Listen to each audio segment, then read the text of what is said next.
Alright. So, Assalamualaikum and very good night I bid to our lecturer, Sir Jackson, and my fellow friends. So, this is our third video discussion, which we are going to discuss our second gadget, the second gadget that we have choose, which is iPad or tablet. But before that, let us introduce ourselves first. So my name is Nurul Ain Syafiqah binti Ismul Azam, and my metric number is EX03568. Yeah, my name is Iman Fatiha binti Nur Azmi. Matrix number is EX03565. My name is Nandini daughter of Gunasagaran. My metric number is EX03648. Alright, so iPads or tablet computers are connecting people around the world, which it connect whether through the social media website, through emails, or through the visual chat application. So these tablets are essential because of it's a combination of a modern smartphone and also a laptop computer. So, business owners or people are working, and usually some students use this tablet so that they can get their tasks done and on the run, and they can create a presentation for the meetings or they can update websites and blog.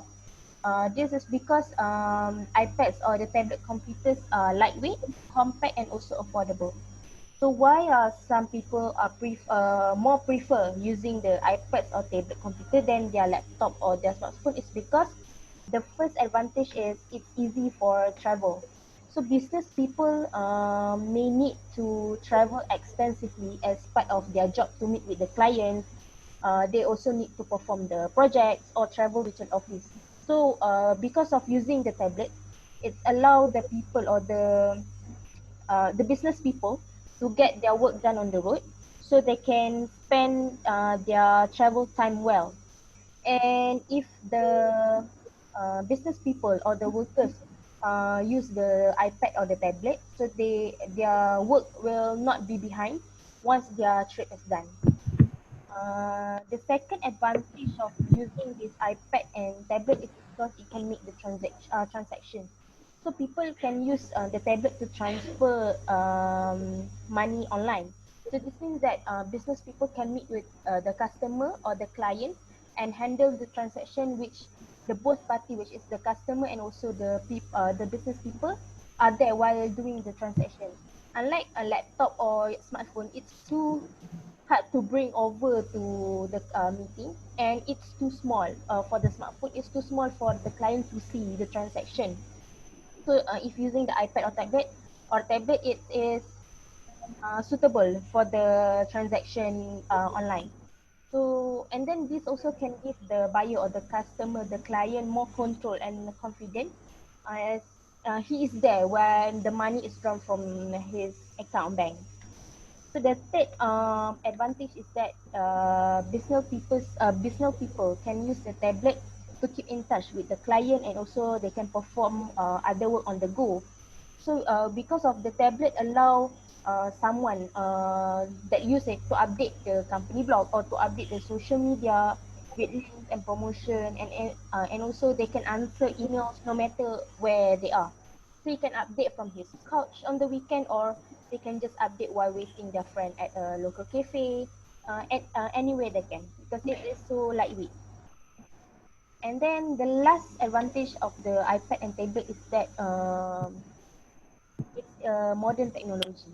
So while if the business people using the tablet in a business, so it can give the view of the company from the general public. So a business that stay up to date with technology is compatible with other operating systems, and they can accept emails and documents from the client, and also collaborative companies using the older system. So if the business people use the tablet, so it also can shows an understanding of the customer's needs and wants, customers' interests, especially companies that operate in a technological industries. So it shows that the business are using the modern technology and operate their business in a digital way, not the mechanical way. So I think that is why tablet or iPad is one of the gadget that the people need, of especially the business people, so they can keep their work perfectly done. So how about you, Iman?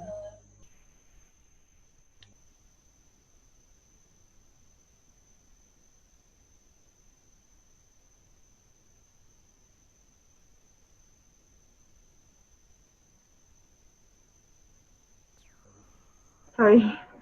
Um, Thank you, Ain. I agree with what you said just now about the advantages of iPad and tablets. You also mentioned that iPads are generally used in by students.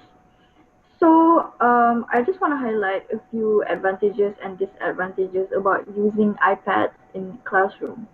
So one of the newer approaches to using technology in the classroom is called the one-to-one initiative. Many districts across the country have equipped their students and faculty with iPads, one iPad for every person. Take an example at schools here, boarding schools like TKC, STF, Sekolah Tun Fatimah, Tunku Kursia College, Sekolah Sri Putri. They were all provided with one iPad for their own use. So this at first appears very exciting and is a great way for using technology in the classroom, and it's gonna adapt the students to get used to the technology and expose them more about how to work compatibly. So the advantages of iPads in the classroom is number one, immediate feedback and all class participants. So iPads allow for smoother communication and transmission of materials between students and teachers. Instead of trading stacks of paper with one another, like manually by using paper, um, they can exchange files instead of just submitting form manually. So this can drastically reduce the amount of time spent grading paper materials. So also there are numerous of education apps that allow for electronic quizzes, submissions, process and supervision. This means that academic process can be more quickly assessed or analyzed. So apps can score multiple choice questions which student and post results. So teachers can see the immediate result and the amount of students that have submitted their assignments right away. And number two would be simplify the collection and retention of materials. Students are notorious for claiming I lost it or I was absent when you gave that out. So they have this kind of excuses which can be overcome if they are equipped with iPads. So you can't use the excuse like, oh I lost it, oh I didn't come when you teach that. So it means that by having iPad, teachers can easily give access to students to do their assignments. And number three would be paperless reading and annotating.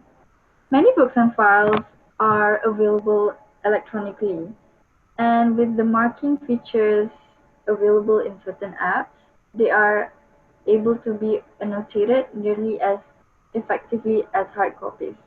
It means that certain apps has this marking features that can uh, that can be nearly effective as grading it manually, on papers.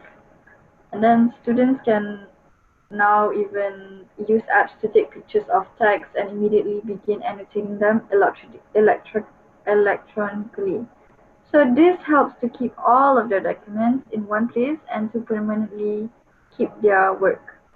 And then number four would be shared access to files with students. Like I said just now, students can easily transfer files and all that. Number five would be free classic books available online. So you know how people like free stuff, right? Traditionally, students have either needed to purchase copies of their English literature from a book or borrow a heavily used school copy. Now, any books that are public domain are available for free download. For example, we as a student, we need textbooks, right, to keep up with our lecture in class. So with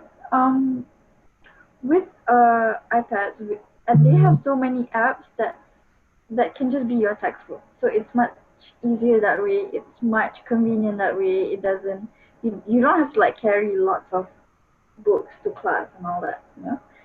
And then the last one would be you have numerous resources for everything that you can imagine.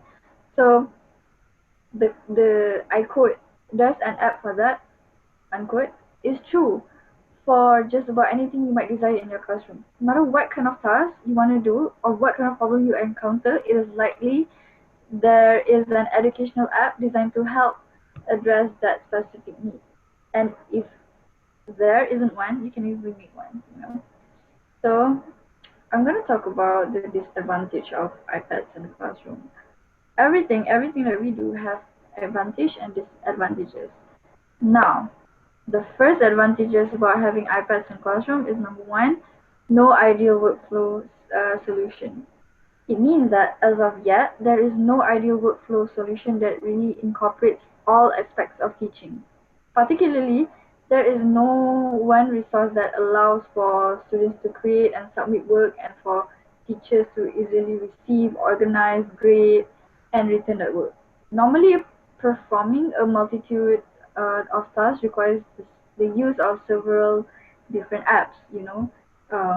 For example, if you want to do this work, you gotta use this app, and if you want to submit this work, you have to use another app. So it's a different app, and it's not gonna be as smooth as you imagine. So number two would be Wi-Fi issues. iPad use in the classroom is often heavily dependent on the quality of Wi-Fi at your school. Between iPads, phones, computers, and laptops, there are many more devices fighting for Wi-Fi space and than people in the building. So a slow or disconnected Wi-Fi server can ruin an entire lesson. Imagine if you don't have like a good Wi-Fi and the teaching keeps buffering, it's gonna bother your study somehow. And then number three would be you still need a computer. While there are hundreds of new users and iPads open up for students, the fact remains that we still need a computer to take care of many tasks. Sometimes it's easier to create document with a keyboard and a mouse than trying to do the same thing with a tablet or with an app. Some and take an example. Not all printers have Bluetooth connection, you know, so you have to actually plug in a cable to a real laptop or computer so you can just print it, you know. So number four would be about publishers. Publishers haven't caught up to book demands. There are many books available for download. However, there aren't as many as textbooks. So we know that textbook is everywhere, right? And it's a lot in the market. So some of the textbooks will not be in the app. So it's gonna be a little disadvantage there because you can't access anything you want unless you Google for it. Okay, and then the next one would be iPad options are very overwhelming. The fact that is that there are just so many options for apps to use and educational approaches that you could take. It can be difficult to navigate through the digital world. While there are many advantages, the simple fact that the options feel overwhelming may turn off otherwise willing teachers. Okay, so I don't really know what that means, but the options on iPad are quite overwhelming to use because it's gonna be like too much or too little, and then we have to search for more. You know, it's just overwhelmed by that. So the last one would be change isn't necessarily always good. Change for the sake of change doesn't make much sense. If you're going to begin incorporating iPads into your pedagogy, don't rush to hand out the technology without a plan. If you've been an effective teacher without iPad, you don't have to fix what isn't broken. Consider how iPads can enhance or ease student learning first. So, before we wanted to incorporate the uses of iPads or tablets in class, you should first at least list out the options, the advantage, the disadvantage that can be achieved in that class. So basically, no one would argue that iPads offer zero advantages, but no one should say that they're perfect either. I mean, they have advantage and disadvantage, just like I said.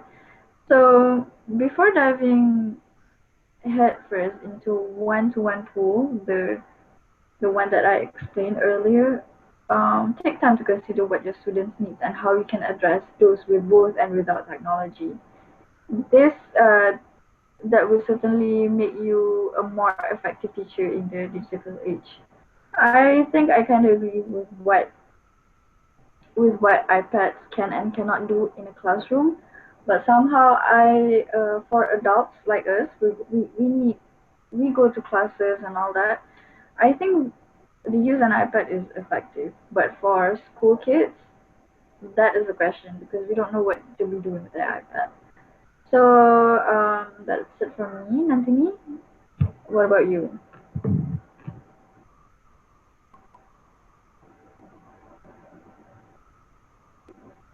Nandini? Okay. Okay. Today's my part is a specification of iPad.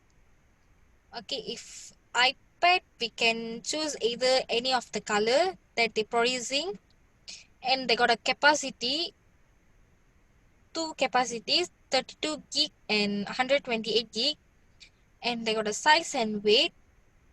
Okay, the size and weight is depend on the iPads they produce in each year, and the buttons and connectors.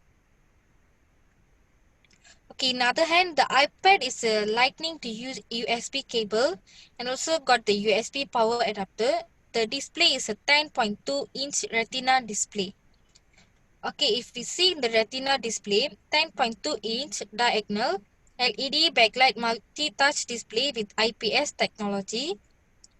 The side it will be 2160 times 1620 pixel resolution at 264 pixels per inch. The brightness is 500 nits. The fingerprint resistant coating supports a Apple Pencil first generation. Okay, the next will be the chip.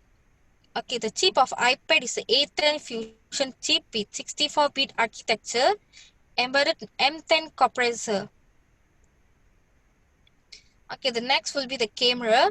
The camera got the 8 megapixel camera, 2.4 aperture, 5 element lens, hybrid IR filter, and the live photos, HDR photos, burst model, tap to focus, timer, and other such other things. Okay, the next will be the video recording, also same as the photo, 180p HD video. Slow-mo video support, time-lapse video with stabilization, body and face detection, 3 times video zoom, video geotagging. Okay, then the first time HD camera is a backside illumination, live photos, HDR photos and videos. And we can use the iPad for video calling as a FaceTime video iPad to any FaceTime enable. And then the audio calling, FaceTime audio iPad to any FaceTime enabled device over Wi-Fi or mobile network, speakers, microphones, and mobile and wireless. Okay, if let's say in the mobile and wireless, they got the Wi-Fi and also cellular models. So the people can choose either Wi-Fi or cellular models or both. And the SIM card for the iPad is a nano SIM. And the iPad also can be easy for us to get the location as a ways or maps to be from one location to another location.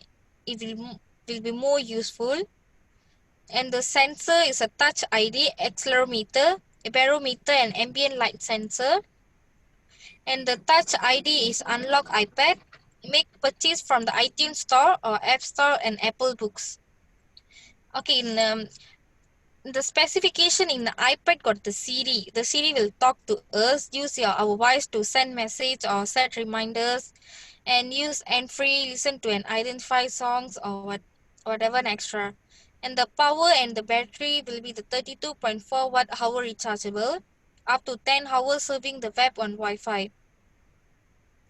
Okay, the operating system is the iPod OS, comes with powerful feature and built-in app design to take advantage of the unique capabilities of iPad. The feature include zoom, magnifier, Siri and detection, switch control, close caption, speak screen, assistive touch. When we buy the iPad, there will be a lot of apps such as App Store, books, calendar, camera, clock, contacts, FaceTime, and IT tunes, major news, all. And also got the free apps from the Apple. System requirements for the Apple iPad is syncing to a Mac or PC requires. There are a lot of languages that we can use. As a Malaysian one is a Malay, English, Chinese, Tamil, and if the other country also got a quick touch keyboard support.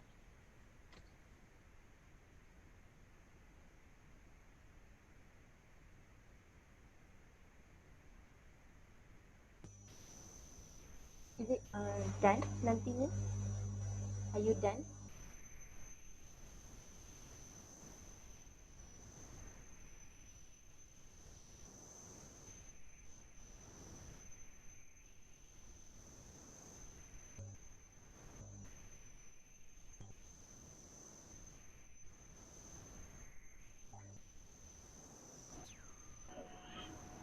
I think so. I think we are done recording our third video. So thank you guys. See you in our fourth video. Thank you. Thank you. Okay, thank you.